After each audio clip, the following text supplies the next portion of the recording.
Hey, in this video, I'm going to answer the question that I get asked very often. Do SBA loans require collateral?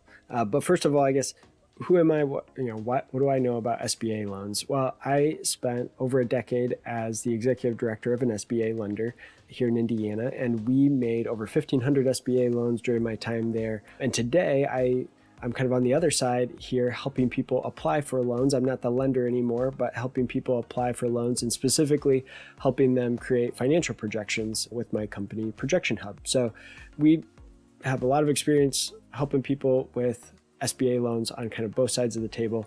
And this collateral question is one that we see relatively often. And so the answer is that the SBA requires that the lender take any collateral that is available up until the loan is fully collateralized. So it's kind of this, the key thing is what is available. So if you don't have any collateral, you don't own a home with any equity in it, you don't own a car with a free and clear title, maybe the business isn't going to have any equipment with any title or any real value, then there just isn't any collateral to take.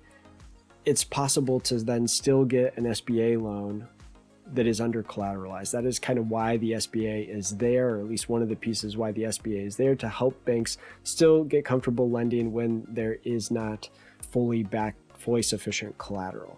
So, but I guess the thing you want to be very clear on is that if there is collateral available, the lender is going to be required by the SBA to take that collateral. So that means oftentimes what most people are most concerned about is their personal home, their residence. If you have equity in your home, the SBA lender is going to be required to put a second mortgage on your home if the SBA loan is not already fully collateralized with other collateral, other assets in the business. So if there is a shortfall, they're going to have to come after your personal residence. That's the deal. So I do know that what a lot of folks do that maybe is kind of a trick and a loophole and probably not quite kosher with the SBA, probably not what they want you to be doing. But what I do hear oftentimes is that folks will get a home equity line of credit before applying for an SBA loan.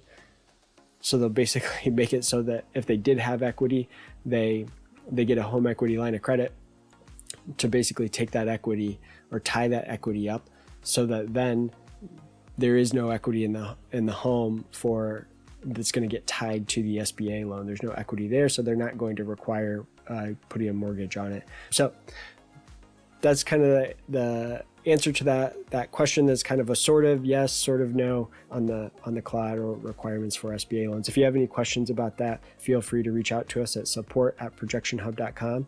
Or if you need help creating a set of financial projections for your loan application, we'd love to help with that. You can go to ProjectionHub.com and check out our over 125 industry-specific projection templates that you can use to help with that forecasting process for your business. All right, hope that's helpful. Thanks.